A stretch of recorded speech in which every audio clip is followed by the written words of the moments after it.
राज्यावर पुन्हा एकदा अस्मानी संकट 2-3 दिवस मुसळधार पावसाचा अंदाज। उद्या मराठवाडा विदर्भासह कोकणात काही ठिकाणी मुसळधार पावसाचा इशारा। पूरग्रस्त मराठवाड्यासाठी मुख्यमंत्री फडणवीसांची केंद्राकडे भरीव मदतीची मागणी, तर नुकसानीचा प्रस्ताव आल्यानंतर कार्यवाहीचं पंतप्रधान मोदींचं आश्वासन।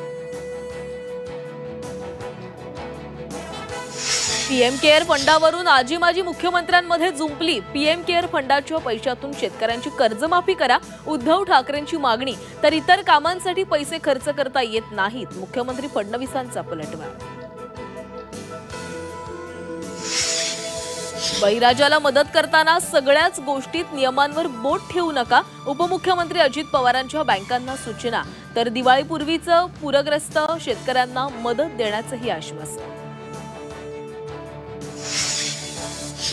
मराठवाड्यातील पूरग्रस्त भागामध्ये सॅनिटरी पॅडचा तुटवडा। झी24 तासच्या आवाहनानंतर राजकीय पक्षांकडून मदतीचा हात, तर सॅनिटरी नॅपकिन्स प्राधान्याने उपलब्ध करून द्या, आदिती तटकरेंची पालकमंत्र्यांना पत्राद्वारे विनंती।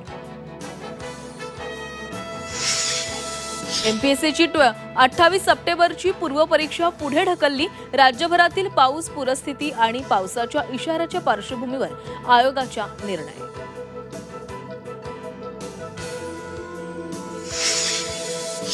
बीडमधील ओबीसी महासंघाच्या बॅनरवरून हाकेंना वगळलं। फेसबुक पोस्टद्वारे चळवळीतून बाहेर पडण्याचा हाकेंचा निर्वाणीचा इशारा। अहिल्यानगरमधील आजच्या मेळाव्यात जाहीर करणार भूमिका।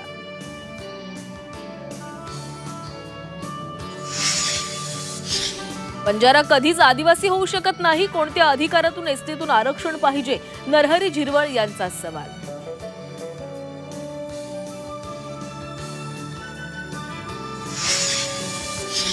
राष्ट्रीय स्वयंसेवक संघाच्या शताब्दी वर्षानिमित्त नागपुरात कार्यक्रम। तब्बल 9,000हून अधिक स्वयंसेवक करणार पथसंचलन।